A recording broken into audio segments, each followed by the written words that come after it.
Deciding whether to breastfeed or formula feed their baby is one of the first decisions an expecting mother will make. According to the Center for Disease Control and Prevention in 2015, 4 out of 5, 81.1% of mothers started to breastfeed. Under half, 47.3%, were still breastfeeding at 6 months. And under 1/3, 24.6%, were breastfeeding still at 6 months. This shows us that although it's still increasing, that the mothers aren't getting the support they need when they go back to work to continue breastfeeding. So most employers are not allowing them that enough time to still breastfeed, or they're not pumping enough and they don't have that time, so they're not still breastfeeding their child. And this is overall affecting the health of the baby. Breastfeeding helps fight infections, has the correct nutrition, and helps aid in easy digestion, and is beneficial for the mother too. Breastfeeding is one of the healthiest things you can do for your baby. You can start your baby off on the right track for the rest of its life. Breastfeeding provides superior nutrition for optimum growth. Babies must be breastfed within the first hour of being born to help aid in the digestion process of starting to breastfeed. So like whenever your baby's first born, if they don't have milk within that first hour, it's seen that they do not have as much an easy time as digesting milk, rather than if they do get fed right after. Excuse me. Doctors will usually say to exclusively breastfeed your baby for the first 6 months or 180 days. This is when your baby is most susceptible to get and not be able to fight an infection. With breastfeeding, your body provides your baby the correct antibodies to help fight off any current infections and to prevent any other infections or allergies from occurring. Breastfeeding is the #1 way to provide your baby with enough hydration. Breast milk, when compared to animal milk or other infant formulas, was seen that 6 out of 10 reported cases from the Natural Parents Network, breast milk was they were always hydrated enough, and the ones who were drinking animal milk or infant formula.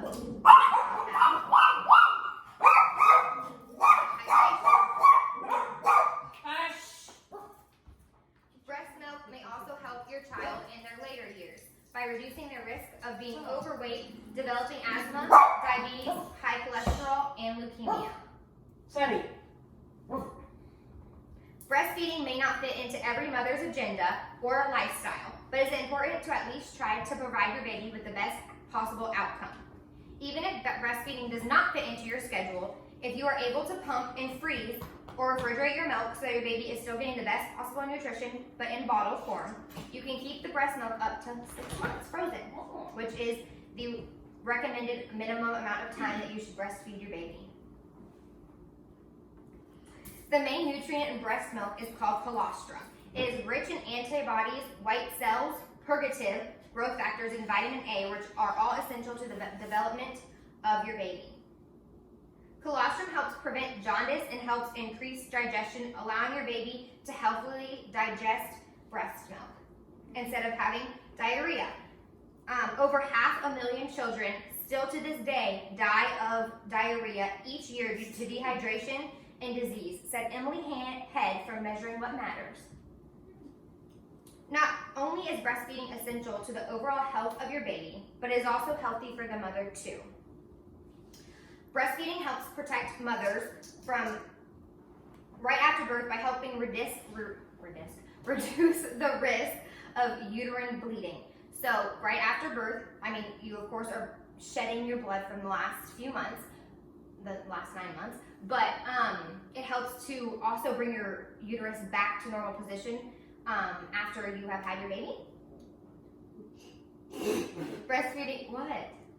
Nothing. It was just cute. It also reduces the mother's risk of breast and ovarian cancer by 52%, says Klaus M., medical doctor.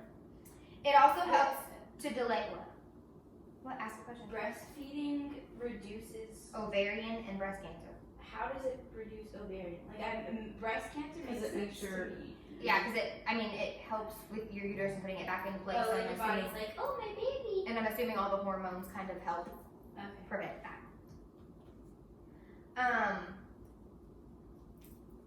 It also helps to delay any new pregnancies and return the mother back to pre-pregnancy weight because you burn so many calories while you're breastfeeding. Postpartum depression is a type of mental disorder that occurs in childbirth, after childbirth, in which a mother can feel sadness or anxiety. Studies from the National Institute of Health say that more than 9,000 studies concluded that women who do not breastfeed or who have stopped breastfeeding early had a high risk of postpartum depression rather than mothers who fed for that whole 6 to 12 months. They had, so in 9,000 cases, over 5,642 had postpartum depression, and then the rest did not. So although all mothers are not able to breastfeed, if you are a mother who can, I would highly consider it. With all benefits it seems like the best option for both you and your baby. Breastfeeding helps fight infections, has all the nutrition your baby needs for the first 6 months, and it helps you and your baby bond and has so many more benefits. If you are able to provide your child with this, you should. That's it. Any questions? So no, but I would say that you were breastfed, and your sister was breastfed. Kylie only breastfed for 6 months, and you were for 8 months. How did that work out? Well, you both were very healthy when you were little. Did you have any postpartum depression? No, I don't think so. No, I was really good after that. But it does bring that bonding too, that you bond with your baby really quickly, and that you know, and I think one of the hardest things through date, on my opinion, is that the nurses, that they tend to try to help with that a lot. I mean, I think that's a good thing too. Yeah. So. Any other questions?